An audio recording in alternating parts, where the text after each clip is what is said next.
Welcome back. You're watching Roundtable and we are with Mr. Tissa De Silva.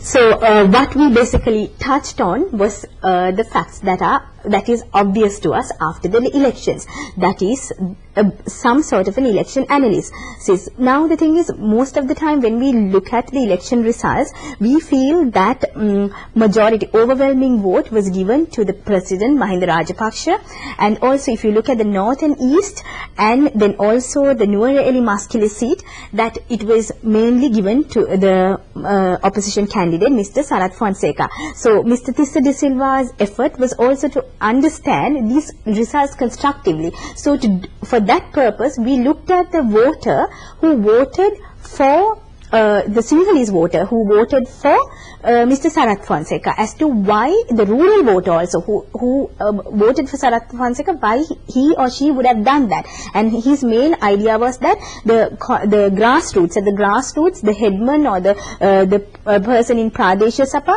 they were always looking and comparing the president with what they get. So the system at that level was not functioning. And also if you take education, health, those are the basic needs, and there were a lot of things to be improved at that end also, and other things that had to be improved. So those are the constructive areas that we have to look at. That is what Mr. Tissa De Silva said. Then we also went to the North and the East. We were discussing North, and when we say North, at once our attention goes to, yes, majority of the votes went to Mr. Sarath Fonseka. But we also focused on the votes that went to the president himself. So then why did some of the people vote for president? And according to Mr. Tissa De Silva, it was stability and security and the hope for a better development process. And then he was also looking at the vote that was given to Mr. Sarath Fonseka and the reasons behind that. So he was saying that the people in the North was influenced by their leaders and also the international community, and their expectations of the revival of the North was not as fast as they expected, because according to him, it was humanly impossible to resurrect the North in such a short span of time. To continue from there, Mr. De Silva. Yeah.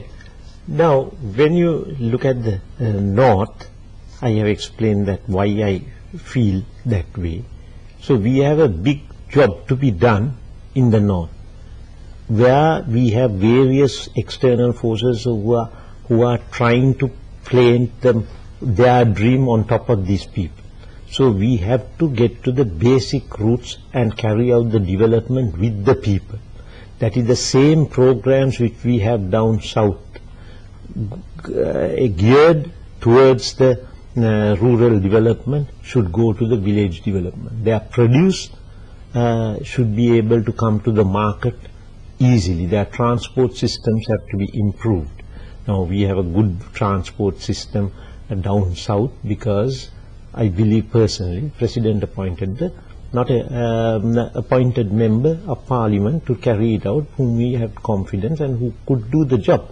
And he has given a very good system of transport down south, I might say, because I use public transport.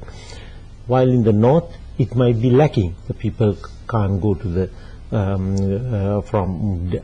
come to Colombo or go to various places they want and carry out their work. So I think we should continue with the development process, and to carry out the development, more and more people should be brought in from wherever they are to carry that development out if there is a shortage of people in those areas.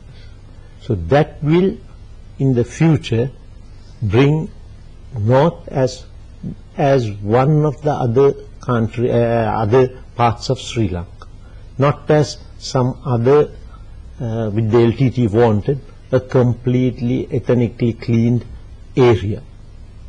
So it has to be a mix of population with people learning to live with one another. That is very essential for our ethnic harmony in the country as a whole. So I believe that has to be addressed. Now, you were referring to North and the influence of the DNA as well. But if you look at the Muskeli Nuwara seat, then we know the influence, like for example, if you take the CWC and Chandrasekharam's party and the state factor of the union leaders, all of them, they were campaigning for the UPFA. So it was not like, but still, the majority of the vote, around 112,000 odd, went to Mr. Sarath Fonseca, and it did not come to His Excellency the President. He got only about 60,000. So if the leadership can influence people like that, then what is the reason as to why you think, what are your comments on it? I think some of that leadership didn't deliver the goods to the people directly, or was not involved with the people. That is one reason, was not going around with the people, but they are just like some of our own politicians were living in Colombo, trying to do the work in the electorate, or they were like absentee landlords who are trying to contest the seat when all those people are there. But at the same time, we must understand that the estate people have suffered a lot. Their population is increasing. They need more areas to settle down, to alternate employment. So they are working in Colombo. A lot of them have come to various unskilled jobs in Colombo. Education has to improve a lot in the plantation areas. So it has now come finally, because of our system, the responsibility rests with the President, not with his ministers. Unfortunately, it is something like, I might say, people of America expects the President, or their constitution provides him to appoint the Secretaries of State who are responsible for each of those portfolios, not the elected members. But our constitution wants us to appoint these so-called elected members to carry out the execution of the job. But the blame comes still to the President. So that has to stop in this second term. So that is where we will have to see how we can address that situation, where we can do it. If you ask me how it can be done within the present setup, then the party organizers will have to be changed, and the proper leaders who represent and who live with the villagers, who sympathize with the villagers, has to live.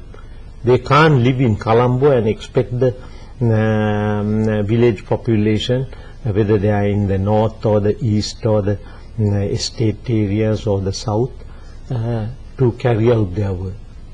The system has been geared, power has been concentrated in Colombo, such that whenever a man is elected from the most rural electorate, he immediately comes to Colombo, settles down in Colombo, sends his children to the Colombo schools. He takes a government vehicle and goes to the village once a month or once a week, and when the elections come, they walk around the village. So basically you are saying that the village is alienated in the process. Villagers were alienated in the process, and that alienation is more with the people in the estate areas. The frank reason for that is because their education is not to the level of the education in the down south. Down south, our people demand it. Our people demand for various, they have been trained. But those people have not demanded it. They wait for everything to be done by the so-called elected man to get a few rupees more from the companies which have been exploiting them for a long time. And the masters are decided they meet one another, the planters and the representatives in five-star hotels in Colombo, and they make decisions for these people. It was the time like the Marxists of Sri Lanka who were in the trade unions, they made the decisions with for the workers in Colombo in five-star hotels. I don't want to name the Marxist leaders of that time, but that was a fact of life. But the whole thing changed.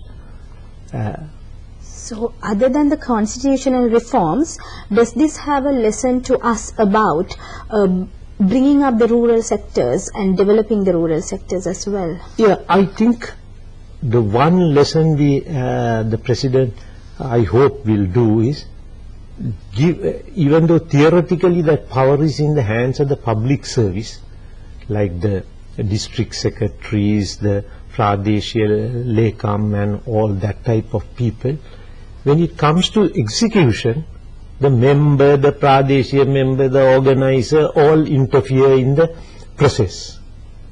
So, with such a educated class of people, and with more and more graduates appointed to the village level, this responsibility should totally rest with the public servant. And the member should be looking only at the policies, and the President's power to execute should be through his appointees rather than through so-called elected people. They have been elected to dictate policies and not for execution. That is where we are making the mistake.